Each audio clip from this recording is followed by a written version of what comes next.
I'm the Dean of the Honors College, and it's my pleasure to welcome you all to the third annual Honors College Convocation. At this time each year, we invite our incoming freshmen and our continuing Honors College students to come together to read one book that we feel really reflects the Honors College goals of academic excellence, leadership, and commitment to community. This year, we have chosen Freedom Summer by Bruce Watson. This book will be studied in the Freshman Gateway course, Honors 2000, and the themes presented in the book will be demonstrated through our fall service project. We believe that this book illustrates a crucial period in America's history that defined our sense of community and the true meaning of citizenship. In this book, we learn much of our past of racial discrimination, and also about the courage and idealism of over 700 college students your age, who set out in the summer of 1964 to make a difference. Over the next month, the Honors College students will initiate a voter registration drive here in Baton Rouge called Every Voice, in order to reflect on the meaning of voter participation today as well as in 1964. Bruce Watson is a historian by training and a successful writer by vocation. And as a historian, I can tell you those two things don't always go together. Successful writer and historian. He earned his master's degree in American history at the University of Massachusetts. He did his undergraduate work at UC Berkeley. And he worked in a number of different jobs, including as a teacher, a Peace Corps volunteer, a factory hand, and a bartender. Over his career, he's written about a great variety of topics, but his major works have focused on periods in American history that have been forgotten or neglected. Specifically, his works illuminate struggles of what we think of as the little guy in American history, and also those groups that have suffered but overcome prejudice and abuse. His book, Bread and Roses, tells the story of a brutal strike by textile workers nearly 100 years ago, reminding us that the rights we currently enjoy were won hard won with people's blood. He has also written about the infamous trial of two Italian immigrants, Sacco and Vanzetti, who in the early 1920s went on a trial that revealed more about prejudice towards immigrants than about the real guilt or innocence of these two accused men. Freedom Summer, his latest book, shows us not only the plight of African Americans mid-century in their struggle to claim constitutional rights 100 years after the end of slavery, but it also talks to us about the idealism of college students committed to realizing a just society here in the United States. Taken together, I would say that his works explore what it really means to be an American. Now I would like to introduce you to Bruce Watson.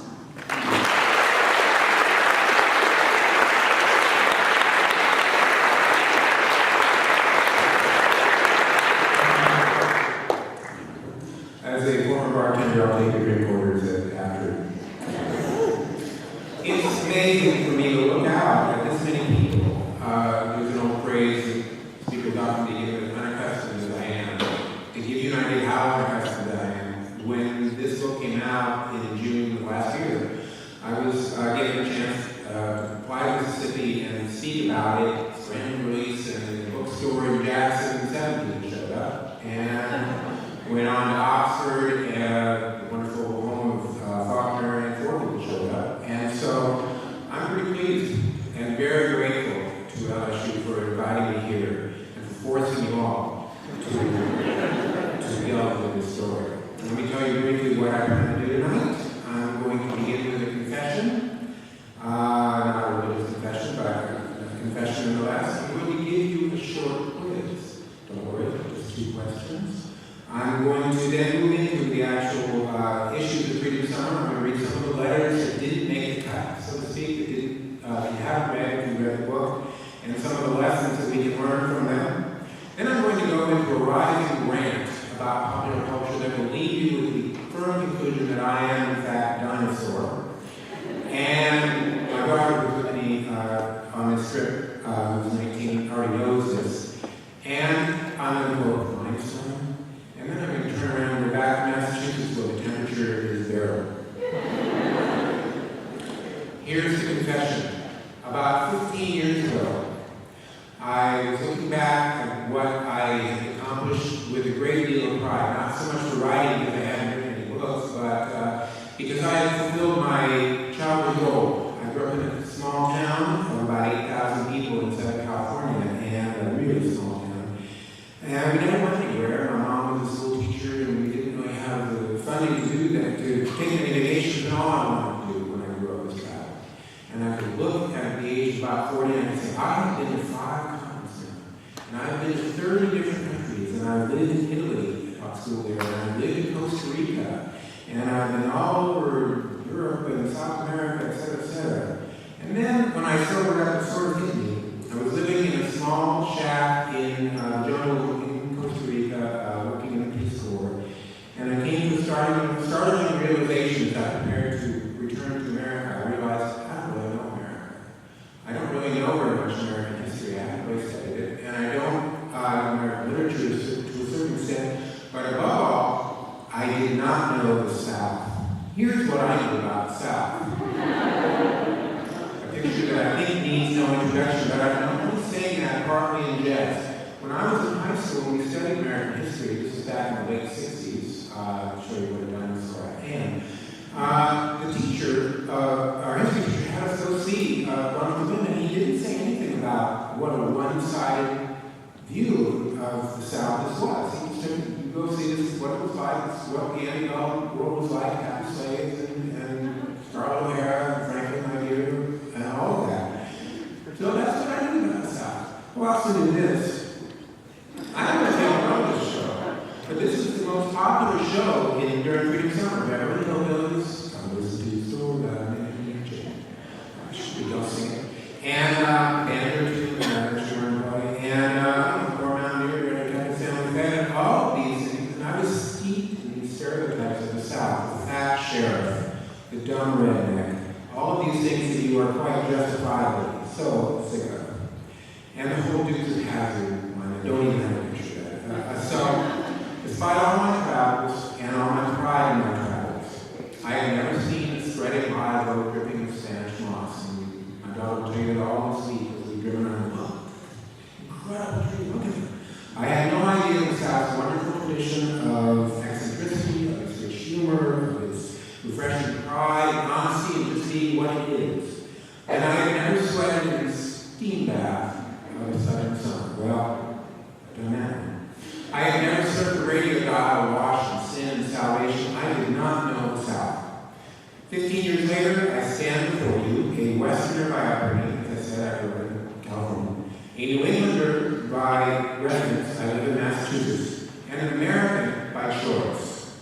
Since facing down my ignorance, I have made about a dozen trips south. I've walked the streets of Atlanta, Birmingham, Jackson, New Orleans, Charleston, Richmond, Nashville, Memphis, and now Baton Rouge. And I want to ask a question of all of you about Baton Rouge. Where is everybody? In downtown Baton Rouge, my daughter realized, where is everybody? We went back today, and there's nobody down here. Maybe it's the heat, I don't know. You don't have to guess. But I have climbed the levee of the Mississippi River. I've driven for my research on Freedom Summer. I came to Mississippi 3 times. I drove every back road, all over the place. I went up and down, hooked out the Mississippi River, climbed the levee, as I said. And yes, there really is, as mentioned in the book, a place in Itabena, Mississippi called Freedom Street.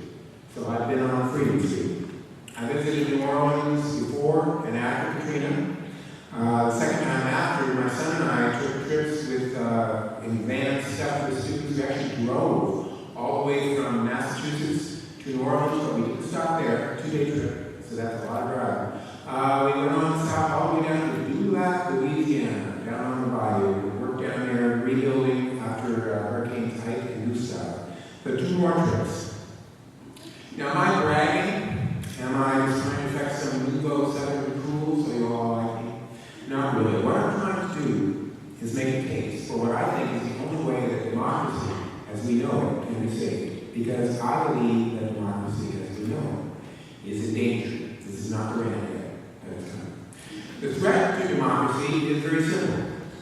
The problem is Americans, we people, do not know America. We pull out the poll have shown that we don't really know our history, and we don't really know our culture and our lore. We know the nation of television, and we know the nation of cable, we know the nation of the country of sports, we know celebrity land, and we know the latest news from the latest scandals. But when it comes to knowing each other, and knowing where we come from, and how different we are, and having respect for how different we are, we survive on stereotypes and labels, on misunderstandings, and increasingly in the last few years, on insults. Now, recently I took a test, and here comes your two question quiz. Don't worry, this won't be on the test. But my mother-in-law sent me a civics test, 50 questions, multiple choice, and having nothing to do that afternoon, and wanting to humor my mother-in-law, I decided to do it. So, here is one. Feel free to shout out the answer. You said square deal, you got the wrong Roosevelt. If you said supply-side economics, you were in Reagan, and you were Kennedy. Next question.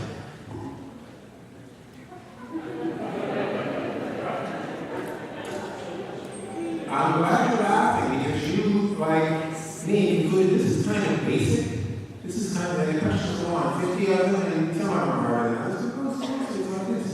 2,500 people have taken this test, and their average score was 49%. I'm going to say that again, and I don't want you all to gasp. 2,500 people have taken that test, and 49% of the average score. Okay, that's an F in any school. And here's something even more amazing, I think, and that is, I don't know how many college professors do it. Their average score is 55%. So, this is the type of thing that would have driven our founding fathers nuts.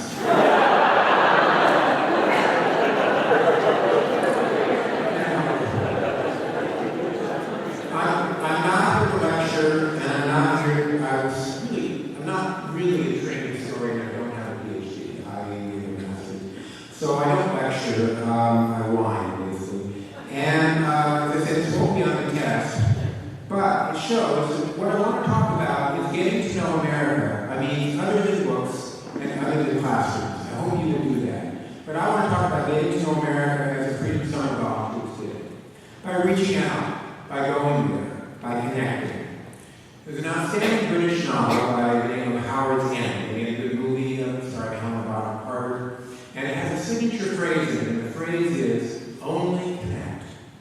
The phrase, only connect, the novel is all about the British class system and its barriers. And the phrase, only connect, refers to connecting people. Connecting, getting the rich to feel the struggles of the poor, getting men to feel the struggles of women, getting people of all sizes to reach across the barriers and connect beyond their own limited experience.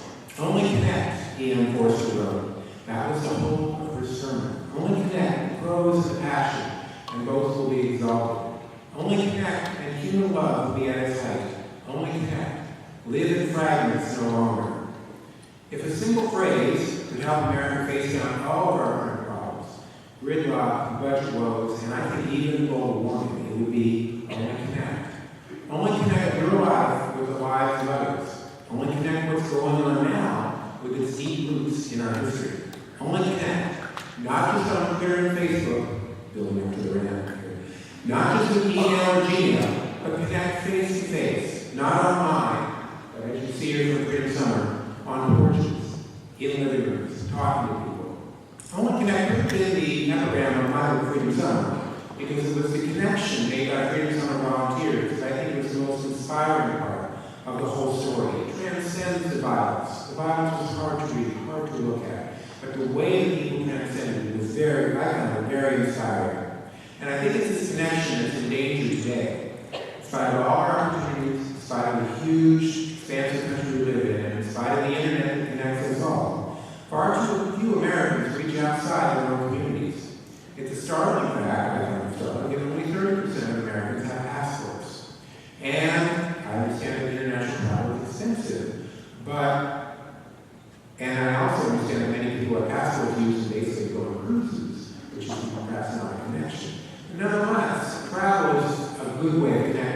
Nearly 3 of every 5 Americans have never lived outside the state where they were born. I've lived everywhere, so I guess I'm making up for that.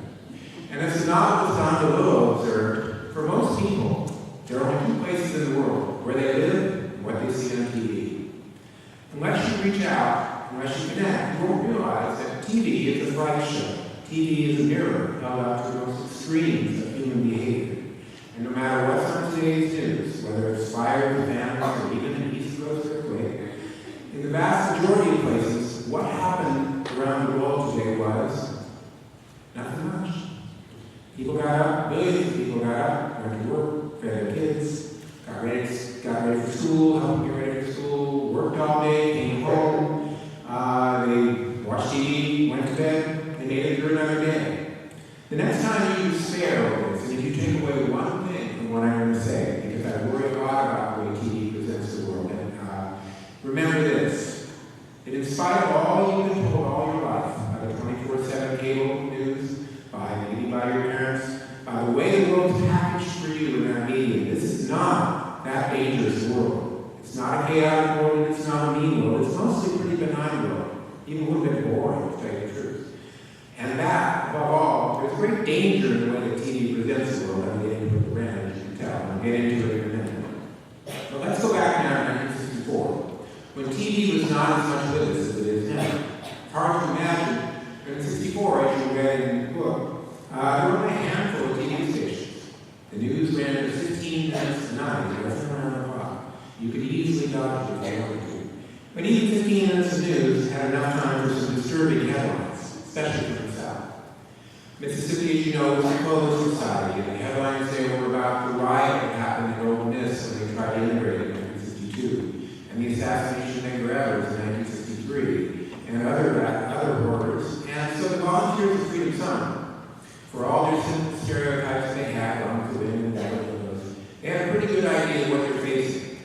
Those who didn't, who thought they were heading for some Mississippi adventure, quickly set straight by the SNCC staffers. I say SNCC, a Student Nonviolent Coordinating Committee, SNCC for now. You remember some of the hairy stories, as one volunteer described them. I may be killed and you may be killed. Police take you downstairs, they beat you until you don't know it, etc.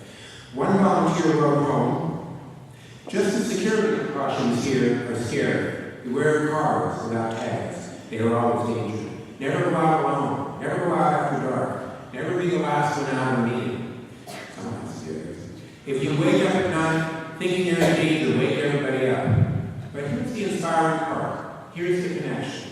Because despite all the warnings they got in Ohio, and despite the stories of beatings and blackjacks and arson and drive-by shootings, they got on the bus and they went anyway. They did not let the news, that was far scarier than anything you'll see on TV tonight, keep them from connecting. The Volunteers of Freedom Summer learned what we all must learn if we're going to accomplish anything. They learned to walk beside their fears. Andrew Goodman said, and you know what I mean, of course, I'm scared. I'm scared, but I'm going anyway. Today, when we try to connect, we face fewer barriers than they did in 1964. We cross geographical boundaries with a plane ride instead of a bus trip. Racial barriers have not fallen by any means, but they seem lower, which I guess is easy for me to say. But and women who reach out are much less likely to be given secretary jobs than they were in 1964.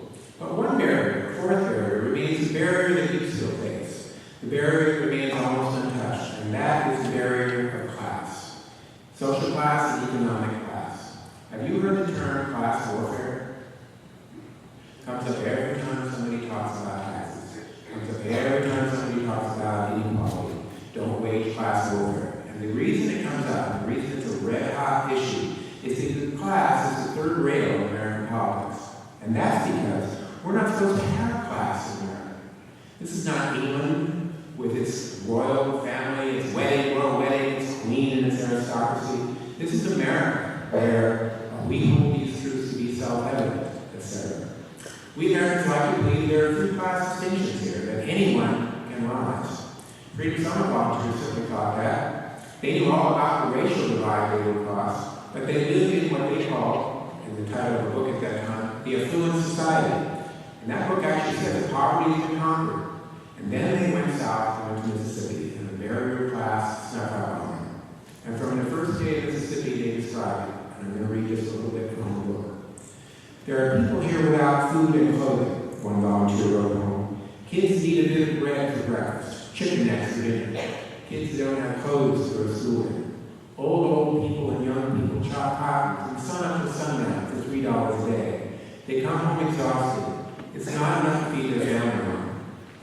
It's gone before they earn it. Many children 90-degree volunteers have open sores on their limbs. In doorways of more desperate shacks, some infants are too weak, too bloated to run at all. Ancient black hands reaching out to shake a white hand for the first time were calloused and crippled. For every smiling face, there was one on another porch, vacant, broken, defeated. On the newcomer's walk, past homes, I could kick down on my feet with a small hammer. Some shacks had raw sewage out back. Others dropped on cinder blocks with seams sunken in their own stench. This was America, volunteers had to remind themselves. This was, one wrote, the most appalling example of deprivation I've seen. Unless you think that's history, I did some research today online with Wikipedia, and most of the poorer counties in America, they're either in Indian reservations in South Dakota, Arizona, or they're in the Mississippi Delta. On one side of the river here in Louisiana, or more commonly in Mississippi, and the poverty is still remarkable. Sharkey County, or the area of Filmcast worked with 4 volunteers at profile, has per capita income of about $8,000 a year. It's 10th lowest in America. East Carroll County in Texas, in Louisiana, is just about the same situation. So we're still facing that area. When we try to connect across class or cultural barriers, the first reaction is to become childlike. By children, we stare into the chasm between what we used to think and what we're seeing for ourselves. By children, we sometimes recoil from what we see, and too often, by children, we turn and run, vowing we'll never go back to that neighborhood again, or that state, or that country. This is a human reaction, but it's one that must be fought, just as the volunteer freedom summers fought. On the first day of summer of 1964, the day 250 volunteers showed up in Parksdale, Louisville, and Harmony, Mississippi. 3 men disappeared without a trace. This, of course, is a signature story of Freedom Summer, but I was told, and I took the advice, not to focus solely on violence, or just became upon the story. As news spread across the shocked nation, every volunteer knew 2 simple truths. 2 things Walter Cronkite, the venerated newsman, did not say on CBS Evening News. Number 1, the men were dead. They all knew. No one had any illusions of them. And number 2, this could happen to me. A few days after her disappearance, a volunteer in the second group of trainees, still in Ohio, wrote home. Must write. Thoughts are going crazy. Bob Moses just told us that now is the time to back out. Should I? I don't know. I'm scared shitless. I don't want to go to Mississippi. Why? Is it because I'm scared? Or because the program isn't right for me? No, the program is good. People are dedicated. I really should pray. James Foreman says, much of the tension will leave when we reach Mississippi. But a little Negro kid told me I'd be killed in Mississippi, and I shouldn't go if they weren't paying me. He really shook me up. I have no one to turn to but me and God. Perhaps God will give me a sign. Like Iwo Jima, the guy who raised that flag is still living. But I ask for 20 signs. Tomorrow, I am going. They did not send their money, they sent themselves. They did not just work in offices, they walked into the cotton fields. They sang in the churches. They taught in the makeshift schools. They sat on porches, shucking peas, listening more than talking. They did not live in hotels, they lived with the black people of Mississippi. It was, one Mississippi leader said, the greatest social experiment this country has ever pulled off. The experiment did not change Mississippi overnight, but it set the change in motion. And in the process, Freedom Summer changed America. Freedom Summer changed the stubborn country that had lived for 100 years with the legacy of the Civil War, changed it forever. And that change came as the only way change ever does come, by connecting. In the process of writing the book, which took about 2 years, 20 months I guess, I talked to about 50 people, about Moses and some others, but mostly volunteers. And nearly every volunteer I spoke with said the same 2 things. Number 1, they were not heroes. Black people in Mississippi who risked their lives to vote, they were the heroes. And number 2, that they, volunteers, personally got more out of Freedom Summer than the people of Mississippi did. Because when we connect, when we reach beyond barriers, we change ourselves. We break down barriers. External barriers, but also internal barriers. And you can go and sit on a porch and break down an external barrier. And the next day you might find when you're gone, that barrier will right back up. But by doing that, by reaching out and connecting, you change the barrier in yourself if you do it enough, and that barrier is not going back up. Here's a letter from a Harvard student who was changed. This is a great book, by the way. I was in Mississippi. It has many letters that I use. Gulfport, Mississippi, 4th of July, 1964. Dear Mom and Dad, you both know how critical I've always been of other people, always expecting a high level of performance, being rather arrogant when the level is not reached. So I was a little worried coming down here where, because of a completely different cultural environment, people couldn't possibly meet my standards. I was worried that I'd tend to be extremely critical of people around me, but this has not occurred. When I talk to someone on campus, I'm able to accept them completely as they are. If this is extremely fine. If not, I can enjoy talking to her about her life experiences. Perhaps I've been finding that people everywhere have more in common than I once thought. Humanity is so much more basic than education or intellectual achievement.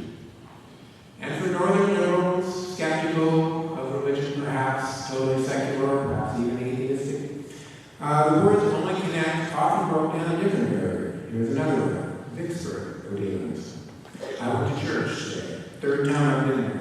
It's just like the scene in Go Tell It on the Mountain. That's a novel by James Baldwin, with a lot of religious churches. Just like the scene from that novel, but it's real. There's a direct tie between every person in that church and God, and every person with me, and I with them. Tonight was different. I left the church wondering about the eternal question of God, which we also easily answer in terms of science and evolution theories at the beginning. I cannot say the word God, I cannot think God, but now I cannot so easily dismiss the thought of some higher order of things. By now you might be wondering, what does all this have to do with me, and with you, and with LSU? Freedom Summer is history after all, right?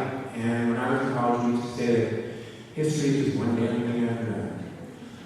I think this one has to do with you. I've been interviewed about 20 times, this moment ago, about 21st time, about my book, and nearly every interviewer asks the same question, usually toward the end.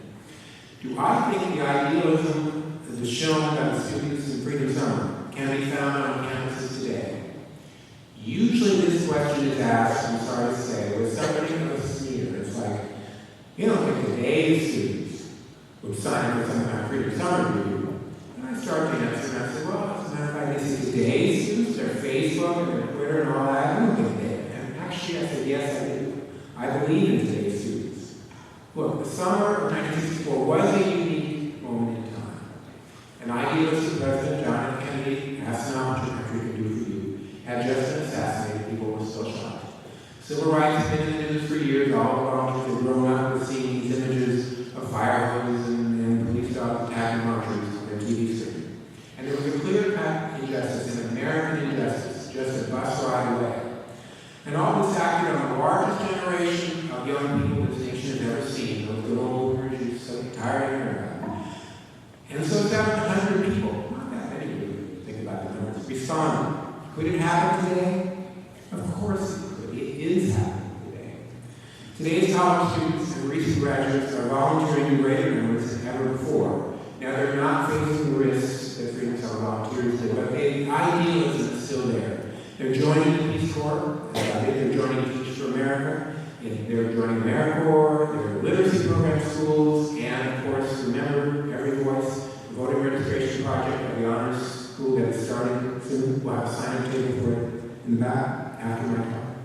So all of that is going on, and that's why I still believe it would be easy today to give it a cause that cried out for freedom, a perfect summer containment, same publicity recruitment. You could easily get 700 people, maybe 7,000 sign up for Freedom Summer. That's because idealism is eternal. Helping is human. And as the poet William Blake wrote, mercy has a human heart and pity a human face. But let's not be blindly optimistic, and now we come to the rant. Okay? Because I worry that in spite of all the opportunities to connect, really connecting, might be an endangered activity. I'm going to take an informal poll. Get ready to raise your hand.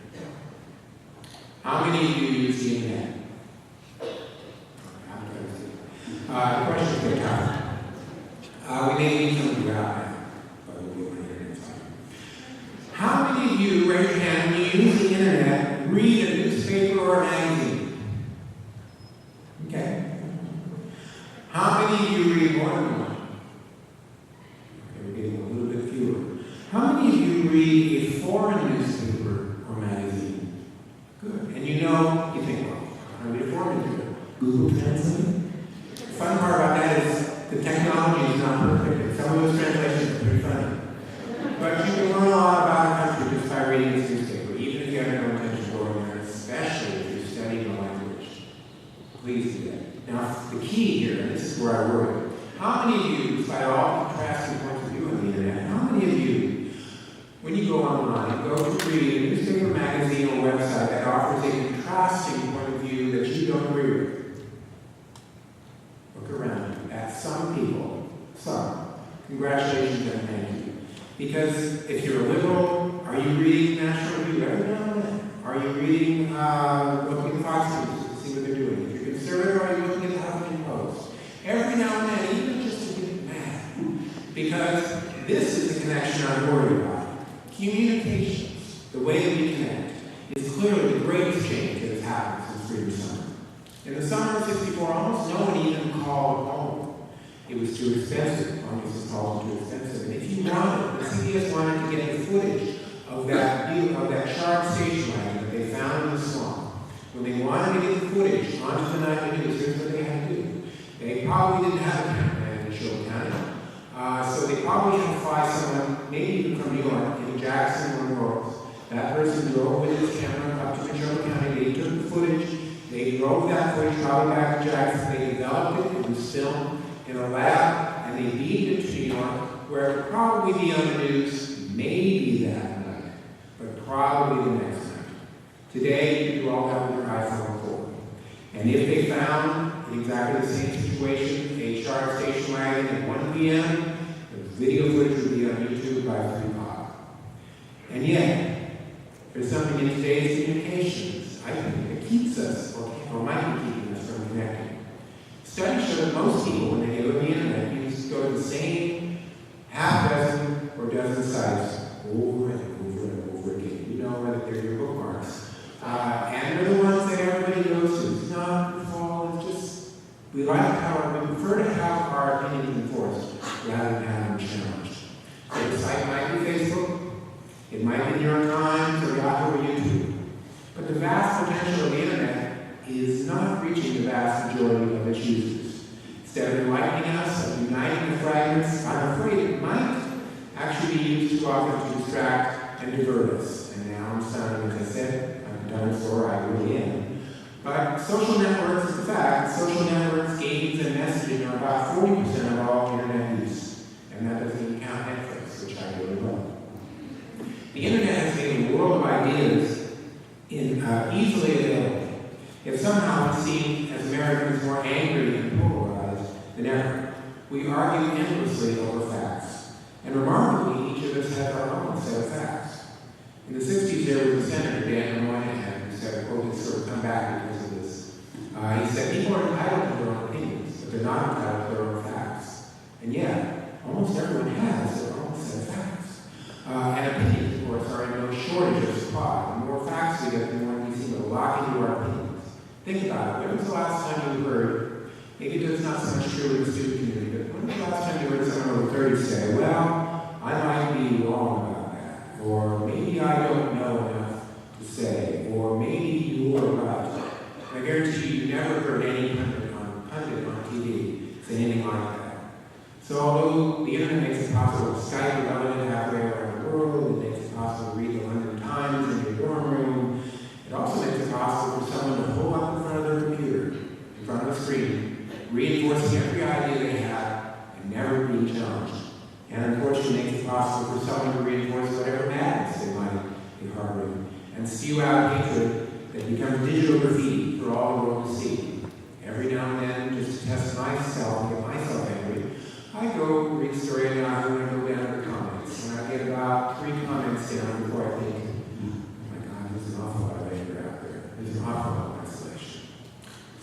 This, I believe, is the problem that we face, the problem that democracy faces. Not how to connect, the means of connecting are greater than ever, but how to break out of uncomfortable information line created by those same 6 websites we go to again and again and again. Now that's the end of the rant, and I know just what you're thinking. You're thinking, what about the Twitter revolution in Egypt? Or what about Facebook's whole uranium revolution? I'm sure they're all in Libya. Hey, old man, you're taking a clue. These are social media. They put people in touch with each other as never before. There are conflicting theories about that, but I'm just old-fashioned enough to believe digital touch is not really touch. And a tweet, no matter how carefully you craft those 140 characters, is not the same as sitting on a front porch, chucking peas, and talking to people. By texting certain numbers, it's been shown, I did this last night, by the way, you can send $1 or $5 or $10 to a worthy cause. And that's very nice, it's very convenient, and it's a great way to fundraise. But please don't confuse sending $1 with sending yourself. So we live in America more divided than in any time since the Civil War. The familiar red and blue states. It's an America where few people can talk about politics without shouting, where labels, liberal, Tea Party, elitist, socialist, bring conversations to a screeching halt. I have a friend, a childhood friend, my friend since 5th grade, he's still my friend, in spite of the fact that we have politically diverged about this. We don't talk about politics anymore. When we get together, we just dodge it. I think the last time we talked about it was right after the 2004 election, and shouting. And I don't think I'm shouting, but we concluded that, as I said before, we each have our different facts. He would say something about the Bush administration, and I said, wow. And I would say something, he said, that's not true. And then we'd go look it up. And sometimes even if it was true, neither of us wanted to believe it because it was coming through the lens of the other guy. This is the polarization I'm talking about. Democracy has always been a conversation, and I've always loved that phrase. Conversation of democracy says people can sit down. Different persuasions, not only political, but racial, class, etc., talking over. But these days, the conversation of democracy, it seems to me, resembles a conversation you might hear on Bourbon Street in New Orleans sometime around 2 a.m. We live in America where any talk of serious issues too often descends into sound bites of fear. Death panels, anyone? Well, I have painted a picture. I have one remedy. All of you, actually, that's about 400 remedies. You are the ones we are counting on. And so I'm going to leave you with some advice. First of all, study things you don't know. I was pleased to look on Wikipedia yesterday, and I looked at the LSU Honors College, and I saw your curriculum, and I thought, how can I go?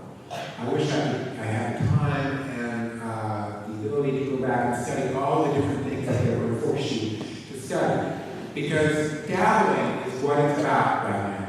Dabbling in different things that you may not necessarily ever want to pursue, but that you might just open a door, or at least open your mind a little bit. So dabble and sample. This may be the last chance you ever have to do that. Here's another idea, even more radical. Study American history, even if you don't have to. I worry that it is endangered. Raise your hand if you've ever heard about Moses before this. 50% people like Bob Moses, Emanuel Hamer, and Dorothea Dix, and the suffragette Alice Paul fought for the freedoms that we have now. Freedom to vote, freedom to have clean streets, etc. They gave their lives to this struggle. How ironic, how sad that most Americans don't even know their names. American history is filled with characters like that who fought tyranny in many different ways, not just on the battlefield, but in social realms, in legal cases, in labor strikes, etc. And they have this cast of characters to rival any movie, and I encourage you to study it. And finally, learn the lessons of freedom summer. Cross borders, racial borders, regional borders, borders between Republican and Democrat, borders between believers and non-believers, between Americans of all stripes, all regions, who really should know each other better. And practice front porch democracy. Find a program or an organization that puts you in the community. Again, it might be the Peace Corps, it might be Teach for America, it might be some of the programs that you have here. It puts you in the community, on the street, and into people's lives. And you will help break down barriers outside, but even more, you will help break down the internal barriers. And above all, don't just send money or your tweets. Send your whole, compassionate, sometimes confused, sometimes angry, occasionally scared, but always energetic self. That self is what we, the people of the United States, are counting on. Now, I'm going to go back to Massachusetts. Tomorrow, I'm going back to Massachusetts. And I tell everyone I was in Baton Rouge. And they'll say, whoa, Louisiana Honors, how hot was it? And I won't be able to tell them, really. I won't be able to do justice. I won't know.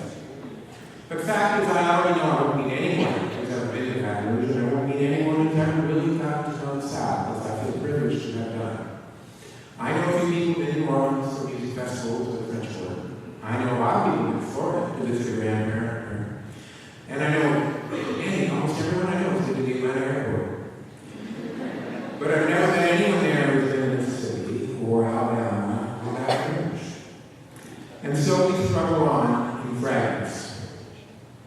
I'm going to leave with a quote from this man. Y'all know the story of how this iconic photo was taken? How the photographer got this incredible image. Obviously, the man was very photogenic. But the photographer, was talking to Einstein in pictures, and he said to him, what do you think when you realize that your theories of the universe led to things like Hiroshima and Nagasaki? Right at that moment, he took this picture. Einstein said, when all the E was MC squared, he said, strange is our situation here on Earth. Each of us comes for a short visit, not knowing why, yet sometimes seeming to have a divine purpose. There's one thing we do know, that we are here for the sake of others, for the countless unknown souls to whose fate we are connected by a bond of sympathy. So reach out, cross borders, choose to be an American. An American is not something you get by being born here, or by just waving the flag, though those are important. It comes from knowing, really knowing the country, the people, the literature, and the lore. So question and challenge. Only connect. Live in fragments no longer.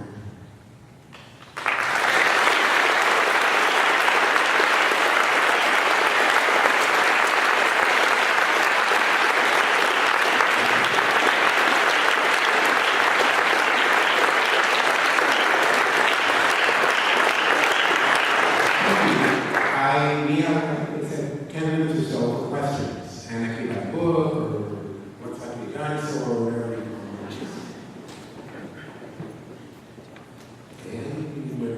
Bring the microphone around you.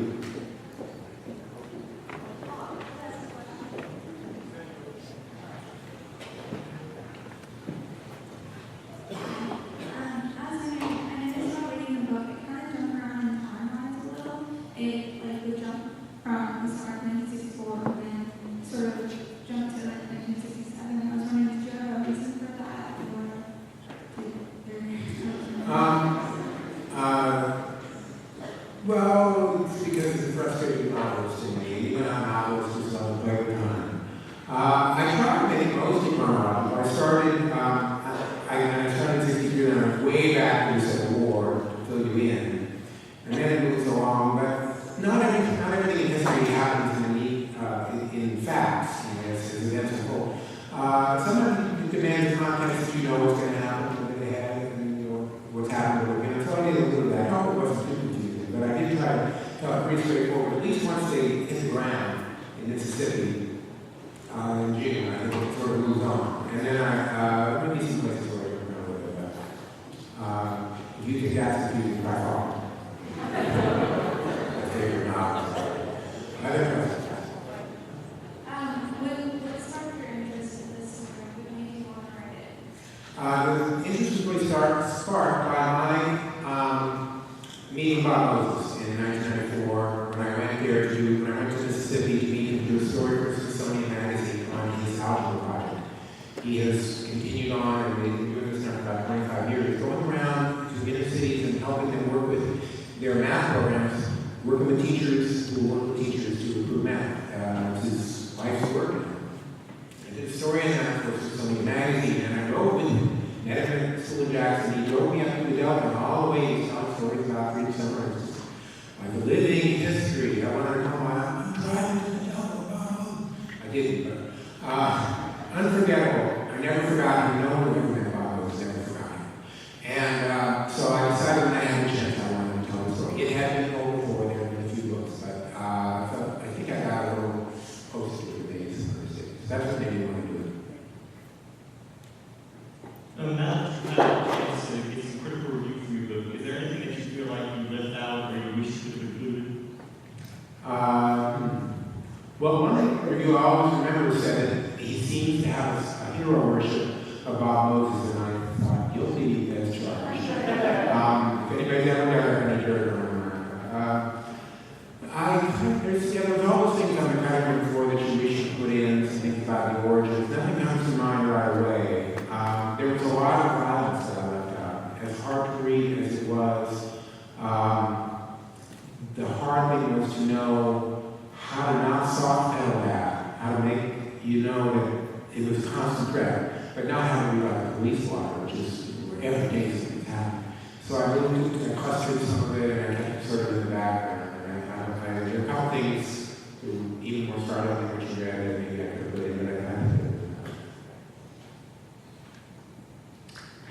So if you weren't a dinosaur, what cause would you kind of give yourself to now, like in the world today? What would you? Saving dinosaurs. No, I think that there's a case for talking to people like me and making and teaching us to get with it and to become more digital. I am digital, but not that. But seriously, it's a serious question. Seriously, what caused my phone myself to? I think I would try to get more people to vote, and I'm not just saying this, but it is a startling fact that in spite of all you just read about, only half of all Americans vote. Among African Americans, except in 2008, rates are even lower. You can imagine if I feel bad about this, what does Bob Moses think about this? And having freedom of volunteers. I don't understand it. And I know it's a big country. I know there are 40, 60, 100 million votes tallied. It's like one person, but it's people die for that right, and I would work on that. If I could go overseas, I could for regular release, but beyond that, I wouldn't mind joining peace corps actually. I do that when I kid.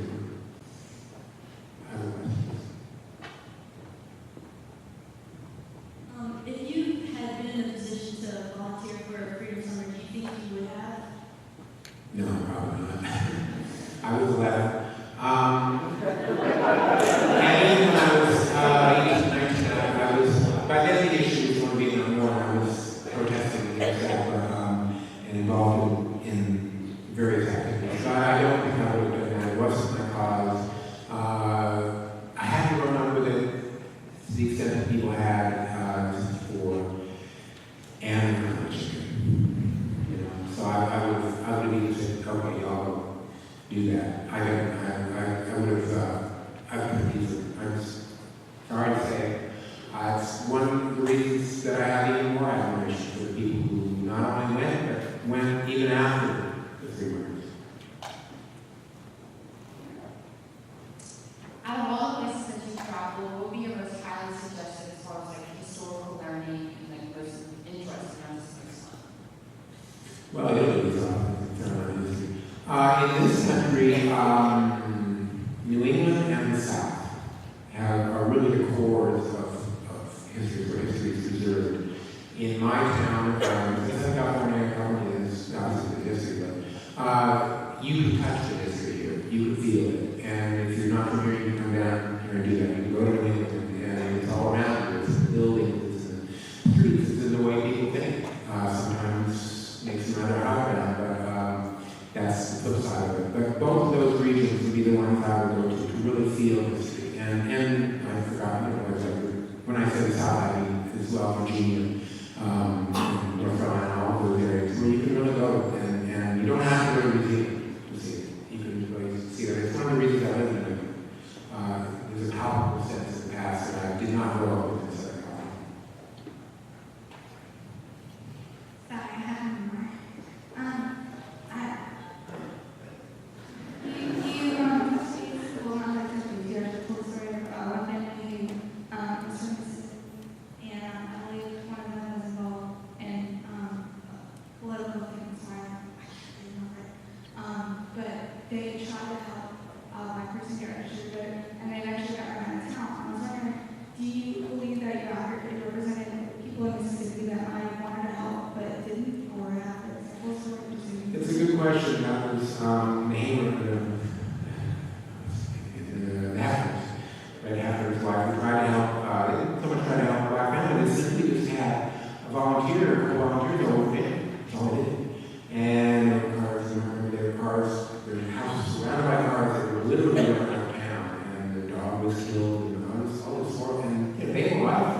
a highlight, but when you ask whether or not I accurately portrayed the moderates to try to help, I think I accurately portrayed how scary it was for anyone to take that step. And there were people who wanted to, and prior to 64, there were people who tried to say, let's go easy on it, so let's at least welcome people, and freedom summer is not the end of the world, and we should eventually get around this. And they were really silenced, run out of time. Many were literally run out of the state, some fled for their lives, some decided they better get out. So by 64, there weren't many moderates left, and they kept silent that summer. And that's one, and I understand that. I understand why some would. The Klan was not just going to target the African Americans. They would target you. They went across some judges while they were home, and they targeted several other people. You spoke out. It didn't matter who you were. You were the enemy. And so moderates were very much silenced, and that was one of the reasons anytime that happened anywhere, trouble starts. And only in the fall of 64, you might have read about it, how moderates, the businessmen started to speak up and say, this is driving everybody out, we're losing their livelihood, not to mention all violence. And when they started to speak up, after the summer was over, then I made note of that, and then things started to change. But it was not simple to speak up as a moderate in Mississippi, because in the summer it was so dangerous and so racially charged because of the reason. Yes. Was there any part of the history that made you more emotional than any other part? I think the story of Sam Ryan, a woman who was beaten. And as a former teacher, I taught elementary school for a number of years, and I really felt for her stories about working with kids and kids who just loved her, just really loved the way she was. And then what happened to her, ultimately, I think that was the hardest thing. Story to tell and to relate. And she's still living out in California, and I visited a time about letters and stuff. Wonderful woman, still very dedicated to building all these causes. Do you believe that it is more effective for change to be effective? Yes. Sorry, but do you believe that change comes more effectively when people actually go through the situation? Like, I think freedom summer would have been more effective if the Mississippians themselves would have done it rather than people coming in. That was the question. It was at the start of Freedom Summer and ran all the way through. It is change more lasting if it comes within. I do think it is. And Howard Watkins is going to be here next week, and you were in for a treat because he was in Freedom Summer, 21, 22, and he would not only tell you stories of Freedom Summer, he would break in song and sing some beautiful freedom songs for you. And he was one of the people who did not want Freedom Summer to happen. And he was very worried that all the work that SNCC had done to develop and work with grassroots and get people out was going to be just the rug would be pulled out from under them if they brought in all these white collar from the north who were college graduates and stuff. And that's what happened. It took years to get people going again. However, I will say I think he's slightly wrong in saying I don't think it would have been better if it didn't happen because for two reasons. One, change just wasn't going to happen in Mississippi with the locals. There was just too big and too all-encompassing power structure. Just too much. And number two, it brought the entire, Freedom Summer brought the entire nation's attention to Mississippi. And it held them up as in shame, really. And that made a lot of people in Mississippi look very hard at the way they looked. They had to go beyond the denial mechanisms that they had, and very elaborate denial mechanisms. And they had to say, this is how we look at the country, and we don't want to look that way. And it helped kick off. That wouldn't happen.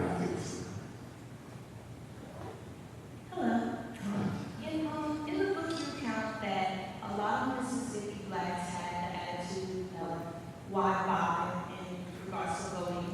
Do you think that resonates today in voting and also in education? I don't think in education. I think I've never known a parent who didn't want the best education for their child. I think there's all sorts of obstacles that would take a shelf full of books that have already been written about why different gaps and things like that. But education is a universal value for all parents who want their children. Voting, maybe. I think a lot of people ask Hollis that. He spent his whole life working in Mississippi, as we call Southern Echo, people in the Delta. One of the projects they do, I think, is voter registration, and he'll tell you that sometimes it's frustrating. I shouldn't probably quote for him, but he does, or you do see, the obstacles that people see for voting, and there is lots of option, but nobody will vote for it. It won't make any difference.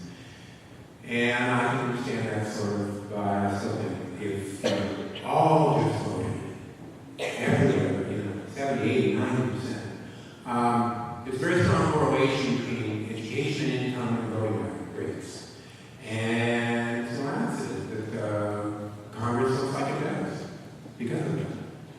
So I understand the solution, I understand the solution, but it's something that I would work hard in any way that I could to overcome. And I hope you will in the every voice. One more.